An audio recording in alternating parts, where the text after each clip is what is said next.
Now we're going to talk about scattering of light and the physics of rainbow. So here I have some questions that we should know for the rainbows, if we know the physics of the rainbows. So what is the sequence of the color in a rainbow? It is the red inside or outside. What is the radius of the rainbow in degrees? What is the length, the width in degrees? The light intensity inside the rainbow versus outside. At which time of the day we see the rainbow? We see it on the north, east, south, or west. How many rainbows could we see? If there is a secondary rainbow, where do we find it? If there is a secondary rainbow, what is the color sequence, red outside or inside? What is the radius and the width of the secondary bow? Are the bows polarized? What is the direction of polarization if they are polarized? And if they are polarized, are they weakly or strongly polarized? So think about how many questions do you know about the rainbows. Alright, so first, what is scattering of light? We have some particles here, dust particles, and we have, let's say, a photon coming here, a photon with frequency omega. This photon is, let's say, a green photon, for example. Now this photon is polarized in some direction, let's say in this direction. Remember that white light is not polarized, so the polarization is in this direction. This is the direction of the electric field. When this photon strikes the particles here, or the electrons here, there would be a photon that comes out. It is a different photon. This photon is absorbed and another photon is emitted with the same oscillatory frequency omega here, with the same omega. The probability that we see it in the vertical direction, this is 0, so we usually see it to an angle of theta degrees, but the oscillation frequency is exactly the same as the photon that struck the electrons. So when we have small particles, we could see scattering of light. If the wavelength is small, so as we decrease the wavelength of the light, the higher the probability of scattering. For example, blue light has a smaller wavelength than the red light, so it is higher probable that we see blue light scattering. So for example, if we have in the Tyndall effect, we see the particles, those particles, and we see the sun shining light, but we have the blue scattering would be higher than the red scattering, and so we see blue light in that in those particles. That is what we call the Tyndall effect. In that case, there are also other examples. For example, with the smoke of the cigarette, if those particles are coming out of the cigarette, so here the cigarette, here is the smoke, and we put light here, we will see that the smoke is blue. On the other hand, if some person inspires the air, so it's smoking, and retains the smoke for the lungs for a while, in the lungs for a while, then the smoke would be white, because the smoke on the lungs has now water. The water particles precipitated on the dust particles, and so now they are bigger, and if we have big particles, scattering does not occur, and so here we would not have scattering, and so we would see white smoke instead of blue smoke. That's the reason also why we see that the milk is white, because the particles are very big, so we cannot do scattering there. Also for the sky we see it blue because of light scattering. The clouds, they are very big. drops of water that are on the clouds, they are very big, so we cannot see light there because there is no scattering.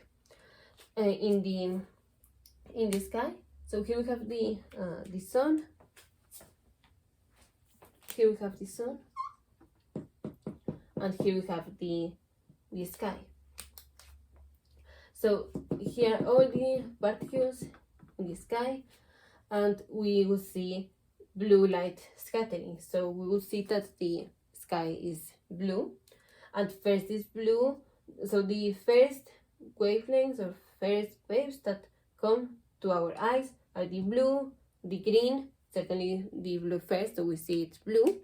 But what is left? Red, yellow, orange. So we see the blue, we see the sky blue, and if we turn our side to the other side to look at the sun, we will see it red, because those are the wave lengths that are left: red, yellow, and orange. So this could be more pronounced in the sunset, but in every part that we see the sun, well, sometimes we see it a little bit yellow. Alright, so this is scattering in the sky. The reason for which we see it blue and we are not doing it with purple is because with the simple eye it is very difficult to see it purple, so we see it blue. But it's the same. Blue light has a smaller wavelength than the red light. Alright, so alright, now in the rainbows, we have at some place there is rain, so we have water drops, and in other part we have the sun. We will not see it if we have water here with the sun. So in one place is raining and in the other place is the sun. If the particles are small enough, we would see scattering of light. So let me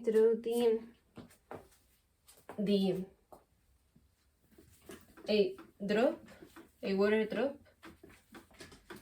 and a sun ray. So here we have the water drop is spherical, and here is the sun. So here I am emitting all the rays. Let me take this ray that is coming exactly here and strict here at the surface. Let's say this is point A. Then there would be a refraction because we are changing the medium from air to water. Here, this is point B. There could be another refraction, yes, with another angle, but could be reflection at point C, and then this can go out. Later on we would see another example of this. So here, let's say this is the center. The angle of incident is always the same as the angle of reflection. So this is theta 2, this is theta 2. Here we have the angle of incident. This is the angle of incident, let's say, like this compared with the normal. This is theta 1, and this would be theta 2. And for simple geometry, we would see that this theta 2 is the same as this theta 2. But here, this is the angle of refraction at point A, and these are the angles. This is the incident angle at point B, and this is the reflection angle at point B. And then here we also have theta 2. But here now would be the incident, and we will have here refraction. So here we have, this is the ray that is coming. Let me do it a little bit not horizontal because it's not horizontal, so it's something like this. Here we have the horizontal line. We can trace this line like that. So we have this angle and this angle. This angle is called delta, and this phi. So the theta 1, the incident angle could be anywhere between 0 and 90-degree angle, but there would be a maximum and minimum values for delta, and subsequently maximum and minimum value for phi. The minimum values are 138 degrees approximately. So the maximum value of phi is 42 degrees, more or less. So this is like the angle of a cone. This looks like a cone. So this is for a single wave, for example, red. This one that I draw is the 42 is for red light. For a blue light would be 40 degrees. This is because the index of refraction is not just the index of refraction of the water compared with the air. Remember that the index of refraction changes with the difference in the wavelength. So we have a wavelength blue has a different index of refraction than the red. The index of refraction are different. So for that, the angles would be different. We have 42 degree angle for red light and 40 for blue light. So now if we draw this cone like here, we would see red, and green here, then orange, yellow, green, and blue. And with the purple, I will not draw it because we don't see purple. Blue. If we put a screen here, we would see red, then green, and blue. Here would be orange, yellow, and here dark green, light blue, and the purple then here. So all this stuff would be filled with colors, but here at the center there would be white. So we would just see white light. So the last one is purple here, and then we see that white spot.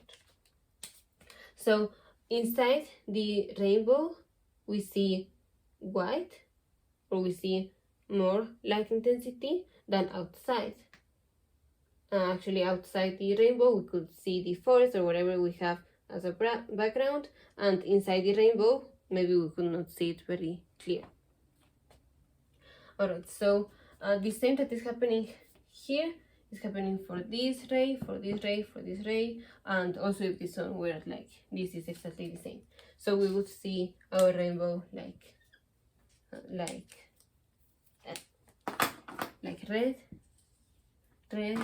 green, red, orange, yellow, green, blue, and the purple that we don't see it. So this would be our rainbow.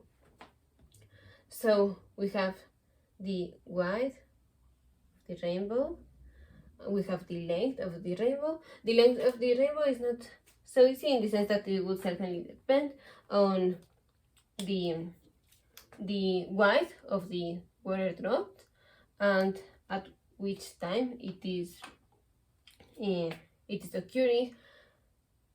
For example, if we have this sun exactly on top of us or at 42 degree angle, it is very unlikely that we could see the rainbow, only we see it exactly at where we are. The easiest way to see the rainbow is in the sunsets, that is at evenings, so when we're getting to the night and when we're getting to the morning. Then we will see the sun very red and we could see a rainbow. Certainly if there is raining, we will see the rainbow. And so there will be on the horizon the sun and so in the west could be the rainbow or the sun, and on the east would be the other one. Then how could we find the rainbow? Let's imagine we are here. So now here is the rain. The sun is, let me put it here. Here's the sun. We are here. Here we are.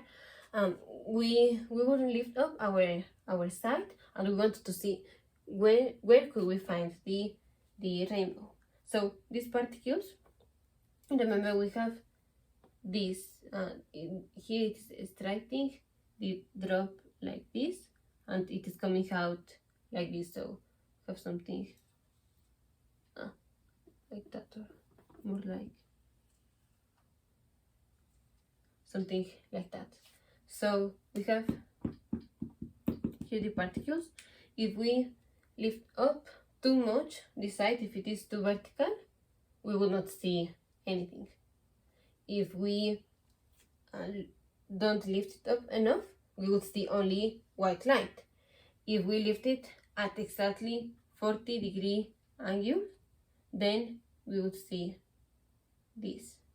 So here, let me put here one option, another option, and another option. So at here, this is the perfect one, because here, let me take this particle here. It's the same for this particle, for whatever particle that is in this line. So the ray is coming like this and goes like this, and goes like this. So at this point we will see the rainbow. The other options are that strike it like this and goes like this, or even don't strike it at all. So this is the perfect one, and that is at 42-degree angles. So what we will do is we see here on the floor our shadow, and then we lift our sight 42-degree angles, and we will see the rainbow. Now, the width of the rainbow in degrees, then it would be the radius in degrees, and the width, it would be the difference between 42 and 40 is like 2 degrees, or I did not take the exact values, so maybe the exact values, the difference would be like 1.5 degree angles. But actually the sun will retain like a half degree. We have half degree, so we need to add 0.5 degree to whatever difference we get. So it's actually like 2 degrees. Alright, now the other thing is here in the water drop, maybe instead of at point C having this refraction, we would have again reflection, and here now we are at point D, and then it goes out, wherever it be. So now we would see a secondary rainbow. Here we will have a secondary rainbow, and now we will see that the colors, instead of in our primary rainbow the red was outside and the blue inside. In our secondary rainbow we would have the colors inverted, so we would see red inside and blue outside. The secondary rainbow is a little more difficult to see. It looks a little bit faint than this, because inside the rainbow it is with high intensity of light, and we would just need to lift our sight like 10 degrees above from which we are seeing the primary rainbow. Then the separation of this could be wider, and maybe here the difference would be like 3 degrees, something like that, because for blue is like 53 and for red 50 or something like that. Then the rainbows are polarized in the direction tangential to the rainbow. So here we have the polarization, and they're strongly polarized. So that's why when we're on the beach or in wherever place with the sun and we have sunglasses, these sunglasses are polarized glasses. So we have a polarized screen that makes that the rays of the sun that have the same direction, so if they are parallel to the axis of this polarizer, only this could pass, the other will cancel. So we cancel a lot of rays coming from the sun, and the intensity decreases. So that's why we use sunglasses. But if we have sunglasses, we could not see the rainbow. We would see the rainbow polarized, but we would not see the rainbow. So for that, if we want to see a rainbow, we need to take off the polarized sunglasses. Then, so to find a rainbow, we need to look at our shadow, then 42-degree angles above it, and then 10-degree angles above that, we will see the secondary rainbow. We could have destructive interference here also. Scattering is another way of having destructive interference. That is, if the particles are very, very small, we would have destructive interference and we would see black bands inside and outside the rainbow.